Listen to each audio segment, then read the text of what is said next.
আসসালামু আলাইকুম বন্ধুরা, কেমন আছেন সবাই? এই যে চলে আসলাম আজকে মজাদার কোরাল মাছ ভুনা করব। আজকে কোরাল মাছটা আমার হাজবেন্ডের খুবই পছন্দ।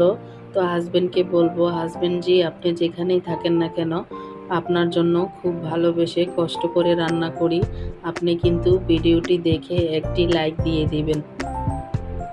তো বন্ধুরা, তোমরাও যারা আমার ভিডিওটি দেখছো, তোমরা আমার ভিডিওটি একটি লাইক দিয়ে কন্টিনিউ করবে এবং ভিডিওটি ভালো লাগলে ফ্যামিলি এবং ফ্রেন্ডসদের সাথে শেয়ার করবে। এবং ভিডিওটি কেমন লাগলো তোমাদের কাছে, তোমাদের মূল্যবান বক্তব্য কমেন্টস বক্সে রেখে যাবে বন্ধুরা। এটাই তোমাদের কাছে আমার একটাই চাওয়া, কারণ ভিডিও বানাতে অনেক কষ্ট হয় এই আর কি। তো এই যে দেখো, 3টে মাছ আমি ভালো করে ধুয়ে মাঝখান দিয়ে ছোট ছোট করে কাট দিয়ে নিয়েছি। এখন এই মাছগুলোকে আমি ম্যারিনেট করে নিচ্ছি। হলুদ, লবণ, ধনিয়ার গুঁড়া, মরিচের গুঁড়া এগুলো দিয়ে আমি হাতে সুন্দর করে ম্যারিনেট করে নিয়েছি। এখন আমি একটি প্যান বসিয়ে দিয়েছি।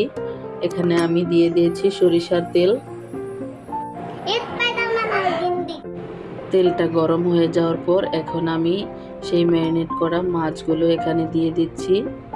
এখন এগুলোকে আমি সুন্দর করে একদম লাল লাল করে ভেজে নিব, কারণ যেহেতু মাছটা আমি ভুনা করব। আর মাছ ভুনা করার সময় কিন্তু একটু ভালো করে মাছটাকে লাল করে ভেজে নিলে এটা একদম রেস্টুরেন্টের মতো স্বাদ আসে।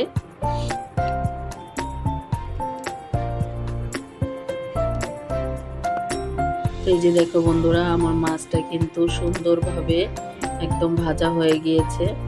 এই যে ছোট ছোট কাট দিয়েছি, এতে করে কিন্তু মাছটা দেখতেও সুন্দর লাগছে।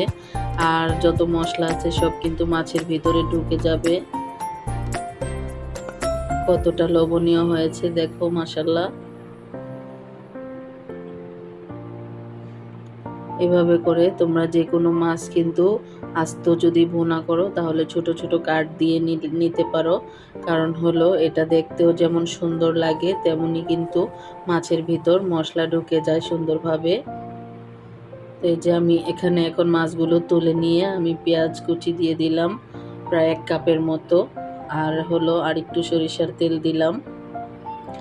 দিয়ে এখন আমি সামান্য একটু লবণ দিয়ে দিব। লবণটা দেওয়ার পর আমি এটাকে একটু ভালো করে ভেজে নিব পেঁয়াজগুলোকে। লবণটা দেওয়ার সুবিধা হলো যে তাড়াতাড়ি করে পেঁয়াজটা নরম হয়ে যাবে আর ভাজাও হয়ে যাবে। এই যে আমি একটু লবণ দিয়ে দিলাম এখানে। বাদবাকি মশলাগুলো আমি একটু পরে দিব।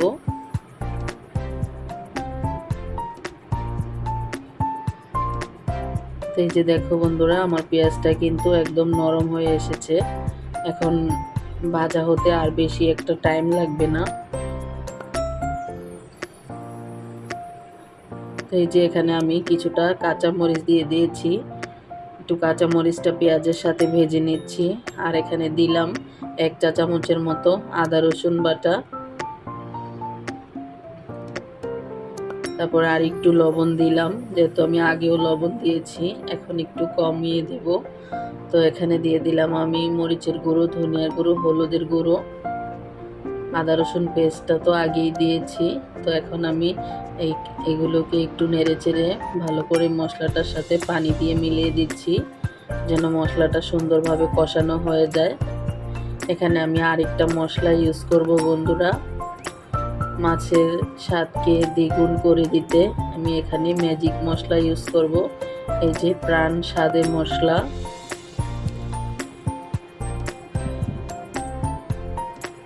যে কোনো রান্না, সবজি অথবা মাছ, মাংস, নুডলস যেটাতেই হোক না কেন, এই ম্যাজিক স্বাদের মশলাটা 1 প্যাকেট দিয়ে দিলে কিন্তু এটার স্বাদ হবে অতুলনীয়।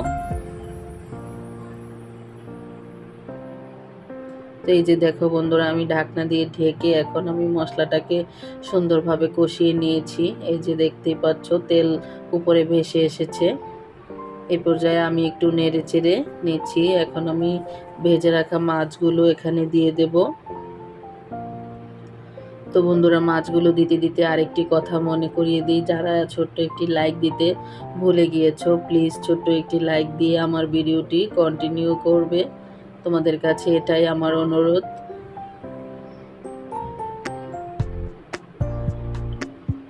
এই যে আমি এখানে মাছগুলো দিয়ে দিলাম, মশলার সাথে আমি ভালো করে নেড়ে চেড়ে দিচ্ছি যেন মাছের মধ্যে মশলাটা ঢুকে যায়। তো এই যে এখন আমি ঢাকনা দিয়ে ঢেকে কিছুক্ষণ রান্না করে নিব। আলহামদুলিল্লাহ, এই যে দেখতেই পাচ্ছ আমার মাছটা কিন্তু একদম কুক হয়ে গিয়েছে।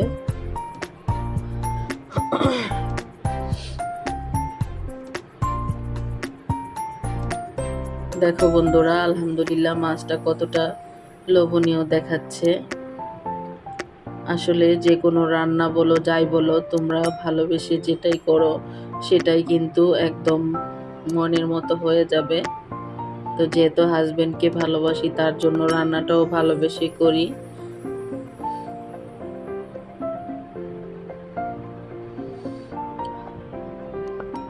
মাশাআল্লাহ, আলহামদুলিল্লাহ আমার রান্নাটা কিন্তু একদম কমপ্লিট হয়ে গিয়েছে। তো আমার ভিডিওটি যদি এবং আমার রেসিপিটি যদি তোমাদের কাছে ভালো লেগে থাকে, প্লিজ ফ্যামিলি এবং ফ্রেন্ডসদের সাথে শেয়ার করে দিবা। আর যারা নতুন আছো আমার চ্যানেলটি সাবস্ক্রাইব করে পাশে থাকা বেল আইকনটি অন করে দিবা। তো আজকের মতো এখানেই বিদায় নিচ্ছি, দেখা হবে নেক্সট কোনো মজাদার রেসিপি নিয়ে। আল্লাহ হাফেজ, আসসালামু আলাইকুম ওয়া রাহমাতুল্লাহ।